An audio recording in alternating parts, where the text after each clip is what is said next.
Hello നമസ്കാരം, രഞ്ജിത്ത്. ഇന്ന് നമ്മൾ സംസാരിക്കുന്നത് നിങ്ങളുടെ ഷോപ്പിലെ സെയിൽസ് കൂട്ടാൻ വേണ്ട അത്യാവശ്യം വേണ്ട 5 ഈകളെ കുറിച്ചാണ്. ഈ 5 ഈകൾ ഉണ്ടെങ്കിൽ നിങ്ങളുടെ ഷോപ്പിലെ സെയിൽസ് കൂടുമെന്നുള്ളത് ഞാൻ ഗ്യാരണ്ടി തരാം. പക്ഷേ വളരെ ശ്രദ്ധയോടെ കേൾക്കണം, ഇംപ്ലിമെൻ്റ് ചെയ്യുകയും വേണം. ഏറ്റവും ആദ്യത്തെ കാര്യമെന്ന് പറയുന്നത് എക്സ്ക്ലൂസിവിറ്റിയാണ്. നിങ്ങൾ ഏത് ഷോപ്പ് ഇനി തുടങ്ങുമ്പോഴും എക്സ്ക്ലൂസീവായിട്ട് നിങ്ങൾക്ക് എന്തൊക്കെയുണ്ട്, യുണീക്കായിട്ട് എന്തൊക്കെ കൊടുക്കാനുണ്ട് എന്നുള്ളത് വളരെ പ്രധാനമാണ്. കാരണം ഇന്ന് നമ്മുടെ ചുറ്റുപാടും ഇഷ്ടം പോലെ ഷോപ്പുകളുണ്ടെന്നേ, ഇഷ്ടം പോലെ റീറ്റെയിലിംഗ് സംവിധാനങ്ങളുണ്ട്. അപ്പോൾ അതുകൊണ്ട് തന്നെ എന്തെങ്കിലും പ്രത്യേകതയില്ലാതെ ഇനി നിങ്ങളുടെ അടുത്തേക്ക് ആളുകൾ വരുമെന്ന് നിങ്ങൾ ധരിക്കുന്നുണ്ടെങ്കിൽ അത് തെറ്റാണ്. അതുകൊണ്ട് തന്നെ എക്സ്ക്ലൂസിവിറ്റി എന്തിലുമാവാം.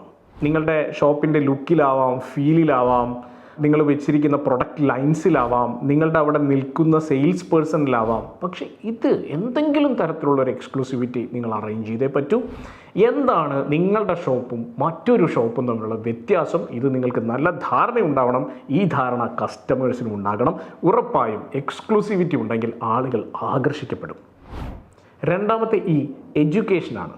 എന്താ എഡ്യൂക്കേഷൻ എന്ന് പറഞ്ഞാൽ, നമ്മൾ സാധാരണ കാണുന്നത് ഒരു ഷോപ്പ് തുറന്നിടും, പിന്നെ ആളുകൾക്ക് യാതൊരു തരത്തിലുള്ള മാർക്കറ്റിങ്ങോ എഡ്യൂക്കേഷനോ അവയർനെസ്സോ ഒന്നും കൊടുക്കില്ല. വേണേ വന്ന് മേടിച്ചിട്ട് പോടെ എന്നുള്ള രീതിയിൽ ഇരിക്കുകയാണ്. ആർക്കാണ് ഇത്ര വലിയ താല്പര്യം നമ്മളുടെ ഷോപ്പിൽ നിന്ന് സാധനം മേടിക്കാൻ? അപ്പോൾ എന്തുകൊണ്ട് നമ്മളുടെ ഷോപ്പിൽ നിന്ന് മേടിക്കണം? എന്തൊക്കെയാണ് ഏതെങ്കിലും ഒരു പെർട്ടിക്കുലർ പ്രൊഡക്റ്റ് ഉണ്ടെങ്കിൽ ആ പ്രൊഡക്റ്റിൻ്റെ പ്രത്യേകതകൾ എന്തൊക്കെയാണ്, എന്തുകൊണ്ടാണ് നിങ്ങളത് മേടിക്കേണ്ടത്, എന്തൊക്കെ ഫീച്ചേഴ്സ് ഉണ്ട്, എന്തൊക്കെ അഡ്വാൻറ്റേജസ് ഉണ്ട്, ഇത്തരം കാര്യങ്ങളൊക്കെ പറഞ്ഞ് മനസ്സിലാക്കുമ്പോഴാണ് ആളുകൾക്ക് വാങ്ങാനുള്ള താല്പര്യമുണ്ടാകുന്നത്. അപ്പോൾ ഒരു സെയിൽസ് പേഴ്സൺ വഴിയോ അല്ലെങ്കിൽ നിങ്ങളൊരു ഓൺട്രപ്രണർ ആണെങ്കിൽ ഓൺട്രപ്രണർ എന്നുള്ള രീതിയിലോ ഒക്കെ കൃത്യമായിട്ടുള്ള അവെയർനെസ്സും എഡ്യൂക്കേഷനും നിങ്ങളുടെ കസ്റ്റമേഴ്സിന് കൊടുക്കുമ്പോൾ ആളുകൾ കൺവിൻസ്ഡ് ആവുന്നു.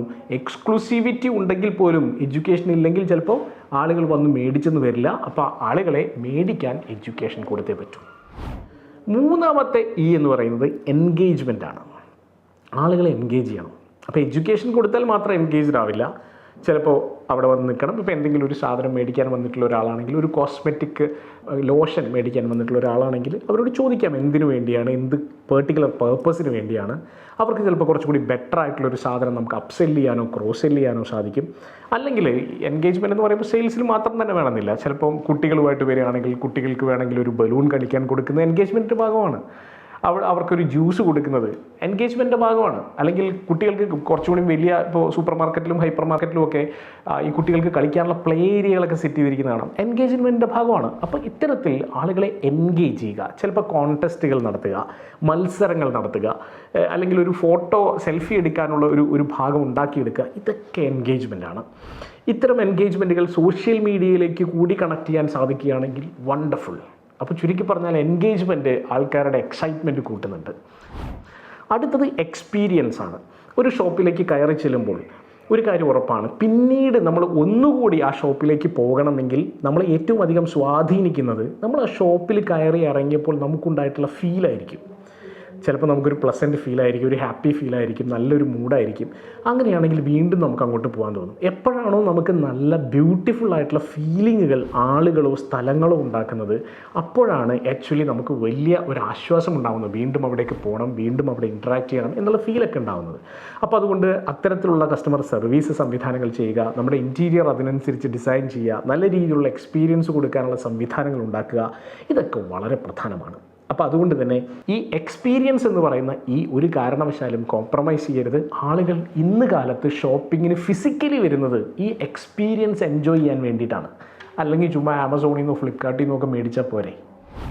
ആൻഡ് ഫൈനൽ എന്ന് പറയുന്നത്, നമ്മുടെ കയ്യിൽ ഈ പറയുന്ന സ്ട്രാറ്റജി ഒക്കെ ഉണ്ടാവും. എൻഗേജ് ചെയ്യാനും എക്സ്പീരിയൻസ് ചെയ്യാനും ഒക്കെയുള്ള സ്ട്രാറ്റജി ഒക്കെ ഉണ്ടാവും. പക്ഷേ ആളുകൾ പലപ്പോഴും എക്സിക്യൂട്ട് ചെയ്യില്ല എന്നുള്ളതാണ്. എക്സിക്യൂട്ട് ചെയ്യാതെ ഒരു പരിപാടിയും നടക്കില്ല.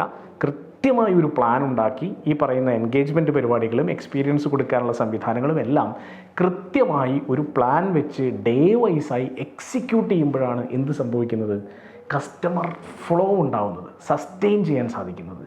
ഇത് കൃത്യമായി ചെയ്യുകയാണെങ്കിൽ ഞാൻ ഉറപ്പ് പറയാം, ഏത് ഷോപ്പിനെയും ഞാൻ ഉറപ്പ് പറയുകയാണ്, കേരളത്തിലുള്ള ഏത് ഷോപ്പിൻ്റെയും സെയിൽസ് വർദ്ധിപ്പിക്കാൻ സാധിക്കും. നമുക്ക് അതിനുവേണ്ടിയുള്ള സെയിൽസ് റീ എഞ്ചിനീയറിംഗ് പ്രോഗ്രാമുകളുണ്ട്. അത്തരമൊരു പ്രോഗ്രാമിലേക്ക് വരാൻ താല്പര്യമുണ്ടെങ്കിൽ, ഒരു കൺസൾട്ടിംഗ് പ്രോഗ്രാമിലേക്ക് വരാൻ താല്പര്യമുണ്ടെങ്കിൽ ഞങ്ങൾ എപ്പോഴും കണക്ട് ചെയ്യാം. അല്ലെങ്കിൽ ഈ പറയുന്ന 5 ഈകൾ കൃത്യമായി ഫോളോ ചെയ്തു കഴിഞ്ഞാൽ യാതൊരു സംശയവും വേണ്ട, നിങ്ങളുടെ സെയിൽസ് കൂടിയിരിക്കും. All the best.